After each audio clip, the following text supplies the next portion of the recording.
Welcome back to my channel. We're going to start with Chapter 12 of Outed, from Mitch's point of view. This chapter was a little more challenging than some of the other chapters because there is a lot of bits and pieces that it needed to include, both to tie up the beginning of the book and tie up the ending of the book. Even though it's not exactly at the halfway point, it kind of represents the halfway point of the book. Anyway, here we go. We'll start with Mitch's point of view.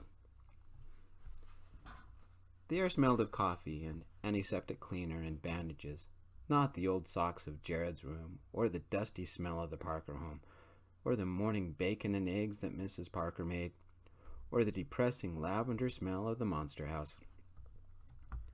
I felt at peace for a whole minute before someone grabbed my left hand and pricked my finger with a lancet.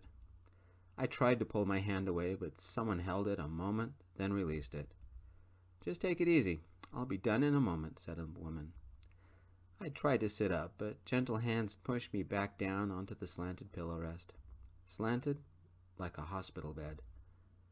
I remembered the ambulance ride, the emergency room, the trip to x-rays, the million questions with the police. And through all of that time, Jared never let me be alone. I opened one eye, but the other eye was on strike. It was dark outside the window. A nurse had taken a glucose reading and wrote it down on my chart. "It's good to see that your glucose has come down below 200, but I think we can do better." "How high?" I said. "Upper 300s, the nurse said. "Sorry, but you didn't quite make it to 4. A dim light filled the room from the monitor next to my bed and the dim lights above me. Jared sat next to me. I couldn't face him. Not after this weekend. But when I rose, I got dizzy. I turned my face away. "It's okay. You're safe," Jared said softly, pushing me back down. "We're at Long Ridge Memorial. The doctors gave you something to help you sleep, and you fell asleep before lunch." I stared at the ceiling. I didn't want to talk or explain. Too much something inside me ached. Jared took hold of my hand. "It's okay. I'm here." Jared whispered, "I'm not going anywhere, and you don't have to say anything." Jared was on my right, a dark window on my left. At the foot of the bed, a nurse held a tray with a glucose meter on it. "I'll let Dr. Anderson know you've woken up," the nurse said, her short hair bobbing around her face. She made a note on a chart and walked out, letting the door close behind her, leaving us alone. Jared waited for the door to close. Then he pushed my legs over a little and sat on the bed. "You scared the hell out of me last night. All I could think of was the police finding your body somewhere. I couldn't sleep, couldn't eat. I went everywhere looking for you. I was terrified you'd do something stupid." Jared wiped his eyes with the back of his hand, the other never letting go of mine. He wore my hat. The hat that had started all of this. Jared noticed me looking and took the hat off and smiled. "I'm now your fiancé." It kept people from asking too many questions. We just haven't had the time to work on the details yet. That's what we were going to do at the Overlook tonight. We needed to talk, and then this happened. Don't blow the cover story, okay? "I'm sorry about all this." I went to rub my eyes, saw the cast, set the left arm back down. "I can't pay for this. You shouldn't have to." "You worry too much," Jared said. "Someone in billing contacted your work.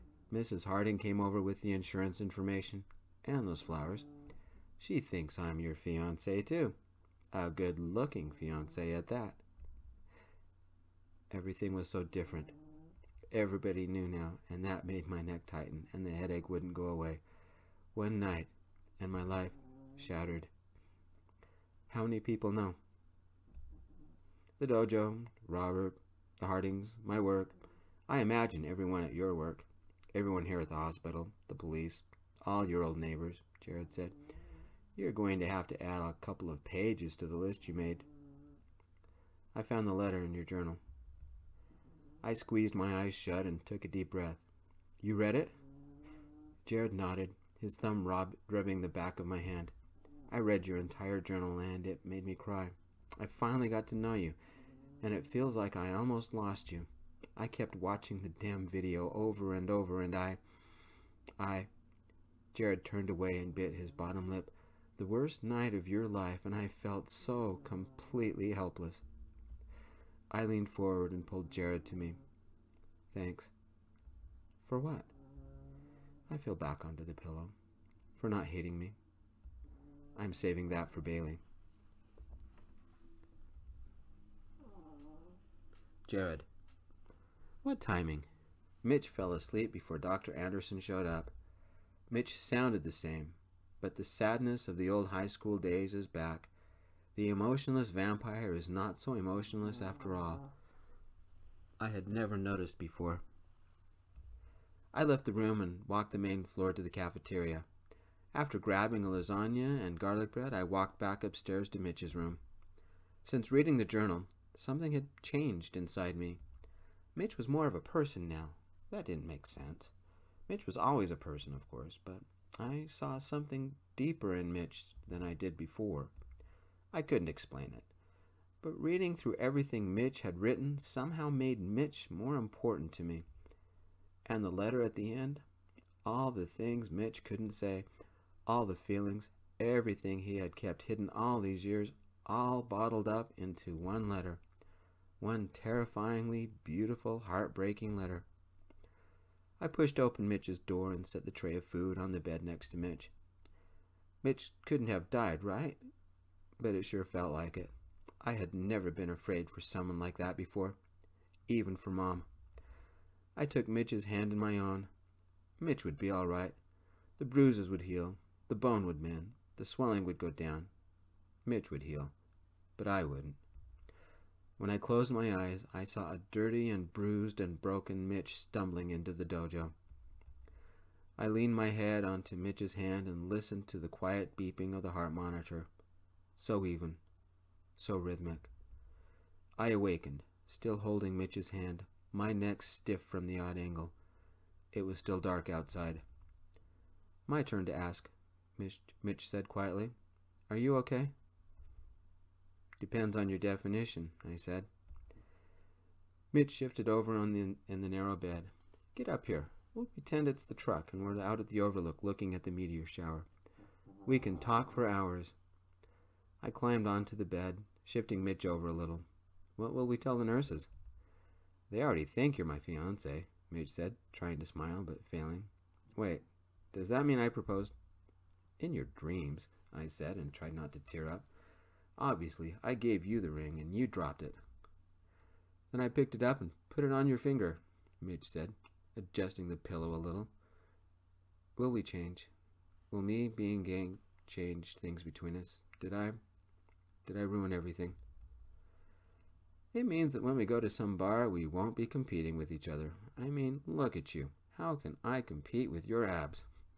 "Be serious, please," Mitch whispered. "Did I ruin everything?" "No."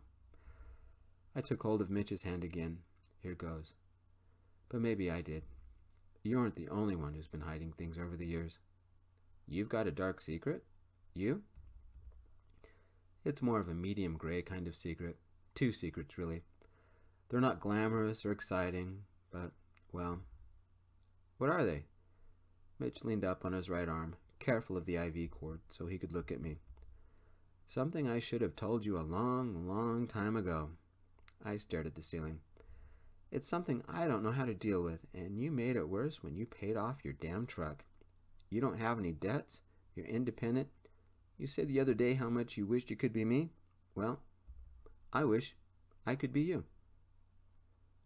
Mitch stared at me, not believing. He said, "Talk. I'm listening." I shook my head and closed my eyes. Here you are, in a hospital bed, after one hell of a night, and you still want to help me. Mitch squeezed my hand. "Start talking." I took a deep breath and blew it out, but I kept my eyes closed. "Remember a few days ago when you got sick or spiked or whatever?" "Yeah," Mitch said. "I did that. I massaged the bridge of my nose. That's why I came over with the Aleve, because I caused it." You have magic powers or something? Now who needs to be serious, I said. How did you cause it? You were at the dive. I opened my eyes and looked at Mitch, suddenly terrified. This is the part I should have told you years ago. But you had that big house and your parents were so rich. I mean, look at their cars. Part of me was ashamed. My voice broke. Mom and me, we're not that rich. We're that poor. We've been getting our food from the food pantry for years. Between her disability checks and my dad's child support, we managed to make ends meet, but we didn't have enough for some of the extras. I turned 18, child support stopped, I had to get a job. Dropped out of sports because we had other priorities, like electricity, gas, water, taxes. And then I came along and ate everything, Mitch said. Not exactly, I smiled. Mom knew something was wrong at your house. She couldn't figure out what exactly. My house was the only safe place you had. So she made you a Parker. Told the pantry that you were her ex's child that she was taking care of, and we received a larger family portion. Wait, I'm marrying my stepbrother? Do you know how many porns begin like that? More like a foster brother, I gave a small grin. You got your wish. You became a Parker. You just never said anything, brother. I'm trying to be serious here, you pervert. Okay, I'm being serious, Mitch said. I never cared if you were rich or poor. You gave some poor mixed-up kid a home, and your mom was right. I didn't have any other place. I'm sorry I ate all your food. I would have paid for it if I'd known. You already did. Always did the dishes, cleaned up the kitchen, helped with little things like laundry and big things like the backyard. Mitch said, So how does that have to do with me getting sick? Don't rush me, I said. This is the hard part, the part you'll be ashamed of me for. Some friend I turned out to be. Mitch stayed quiet. After I graduated, I got the job at the Java Dive, and with a real paycheck plus the disability check, we could finally get ahead. That's when I bought the car, some clothes, and other stuff. Nothing wrong with that. Mom can't leave the house, I said. I do all the shopping, make the pantry runs, everything. Every 2 weeks, I go to the pantry and pick up what we need. Or I go to the store and buy other things. Mitch took my hand and waited for me to finish. I said, When you were diagnosed, I was afraid you wouldn't hang around anymore, so I bought some of the specialty products to keep you coming around. I bought the mix. Thought it would be wonderful, and instead it made you sick. It's my fault. I should have been more careful. It's no big deal, Mitch said, smiling. I still do stuff like that. You don't have to be ashamed of it. I whispered. That's not the part I'm ashamed to let you know about. I mean, I felt like I had drop-kicked my best friend, but that's... You can tell me, Mitch said. I've never told this to anyone. I'm sorry if it's really hard for me to say, but I don't know what to do anymore. Talk, Mitch said. Why do you have to be so damn nice about this? I said. Talk. I gave a small chuckle and frowned. I'm $10,000 in debt, not including the car. Oh, Mitch said, and paused long enough for a breath. That's about what I owed on my truck when I first got it. It's solvable. Not at the rate I'm going, I said. What happened? Tell me how it got this bad, Mitch said. Throughout high school, you were the vampire, and Michaela was the girl with the claw, and Josh was Mr. Geek. I was as much an outcast as you three were. I just didn't get the fancy name. What would they have called me? The boy with the 400-pound mom? The sky outside started to lighten. An ambulance with sirens blaring pulled up to the hospital. We never chose those names, just some jocks and cheerleaders being mean. Mitch pulled me closer, letting me lay on his chest. Michaela came into the library once, crying. Josh was called Egghead, and guess what was thrown at him? You already know about me. I was the poor jock, the one who rode an old bike to school while everyone else had cars, Jared said. One of the coaches paid for me so I could have a uniform for basketball. Keep going. Mom can't leave the house, can't fit into a car, can't walk. I am the only one who can help her. Now the part that hurts. I used to have dreams. I wanted to own my own coffee shop, go to college, get a degree in business. But I can't leave Mom alone for too long. I did once, just after working at the dive, and she fell, couldn't get back up. She lay on the floor for hours until I got home, too far from her phone to call for help. I thought I'd have to call 911 just to get her standing. I don't know how we did it, but we got her on her feet. Go on. You and Michaela and Josh, you three are living the lives I want. A wave of sadness washed through me. Stuck at home Jared. I guess that's my name. Does your mom know? You're the first. I took a deep breath. Just to escape, I'd go to the bars and nightclubs, spend a fortune on alcohol, have a little fun, and do it again the next day. Major depression. I guess, I said. Just like I made you sick, I could have stopped Bailey from beating you. That you'll have to explain. Donna came in yesterday. Told me you were gay, that she was divorcing Bailey and leaving for California. Donna told you I was gay? Mitch said. You didn't have to order the hat after all. But you must admit I look good in it, I said. Is it too late to divorce my parents? I continued. She said Bailey was in one of his moods. I didn't know what she meant until I saw him last night. I paused, gathered the courage, and spoke. I texted you, but it was the tournament. Instead of heading over after work, I went shopping. I bought 3 more shirts I don't need, and because of it, I arrived at the tournament too late. If I had gotten there sooner, maybe none of this would have happened. We'd be off looking at the Perseids instead of a hospital ceiling. Great friend I turned out to be. I make you sick and you almost get killed. That's deep. I snorted. You were afraid I'd hate you. Now I'm afraid you're going to hate me. Is there more? Damn you for being so noisy, I said. I've become a clothes whore. Most things I've worn only once. Toss them on the floor and go shopping for more. I can't stop. I get that thrill when I find a bargain and I buy it. I have bags of stuff I hid under the bed because I didn't want anyone to know. Aren't we a stupid, crazy, screwed-up pair of idiots? Mitch brushed my hair with his fingers. Maybe this question is too deep, and you don't have to answer. But you were projecting, weren't you? What do you mean? The reason you kept imagining my corpse somewhere, it's because it's what you would have done in my place. It's what you've been thinking about. I paused and took a really deep breath. Yeah. How long? I didn't say anything. Have you tried? No. Sometimes I feel so trapped. I used to dream of us being roommates and going off to college or just getting an apartment, turning it into the ultimate bachelor pad. You know, big screen TVs, a grill on the deck. I'd have this big bed and a closet full of clothes, and you'd have headphones for your awful music. Do I get bed? No, you're more of a futon kind of guy, I smiled. But then I realized I could never move out. I mean, I love Mom, but she needs help. And sometimes I want so much more. And I see you and you're independent, going for a black belt in a year. You can do anything you want. And I can't. And what really hurts is knowing that someday you'll take off. And I'll be stuck here for the rest of my life. And then the credit card bill comes. And it just keeps getting worse. One bad night and everything changed, Mitch said. I don't know what's wrong with me anymore, I said. I get drunk, meet women, take them back to their place. Never mind. And there's no connection. I can't find the meaning anymore. The last couple of times I didn't need your good luck charms. I couldn't perform? Mitch asked. Here I am, supposed to be helping you, and we're talking about me. How many nights have we talked for hours, but we never talked about the deep stuff? Mitch said. No, I don't hate you. Where does that leave us? I asked. Same place as 2 nights ago.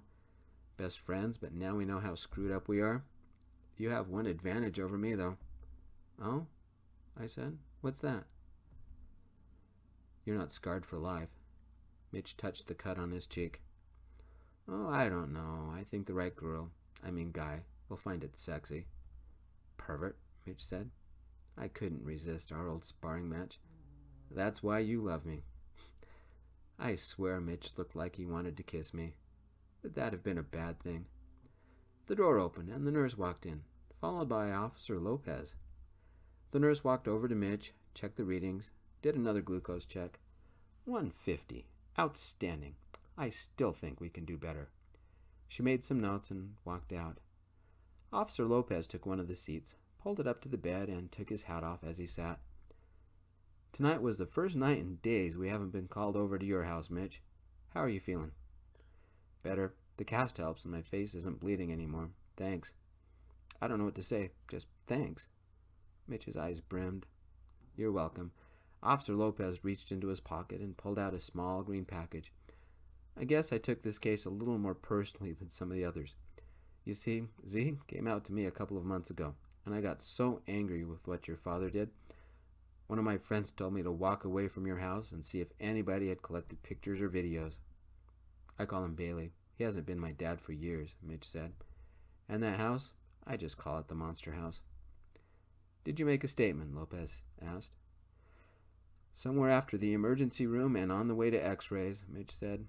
"I'm not sure how coherent I was. They asked a million questions, and I don't remember any of them." "How many videos did you collect?" I asked, sitting up and swinging my legs off the bed. 7 or 8, plus a ton of pictures." Officer Lopez handed the small package to Mitch.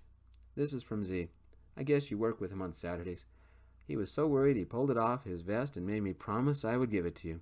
He's got a vest just like yours, you know, but it's covered with wrappers." "Not Screamo?" I said. "No, thank God."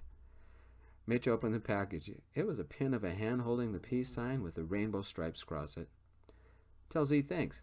He pulled the hat off of my head and attached the pin just below the P. "And this." Officer Lopez pulled out a small Ziploc with Mitch's wallet in it.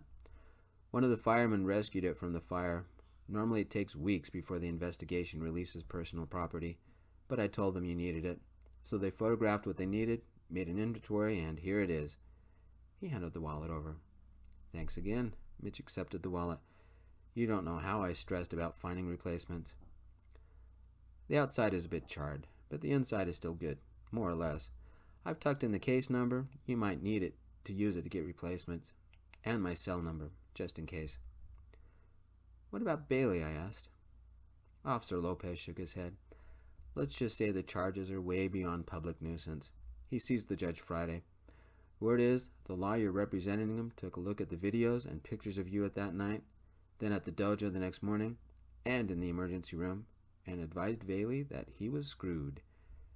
Then he saw the pictures of the truck and advised your dad to plead guilty and pray for mercy." "What did Bailey say?" I asked. "I guess we'll find out on Friday," Lopez said. What I was about to do might be considered a betrayal, but I felt it important. I hopped off the bed and grabbed the journal. "Mitch, I'm sorry, but people need to know." "About what?" Mitch asked. I opened the journal up to the page of skateboarding accidents and showed them to Officer Lopez. "This isn't a one-time affair." Mitch took a deep breath to still his emotions and stared out the window. When Officer Lopez left, he took the journal with him.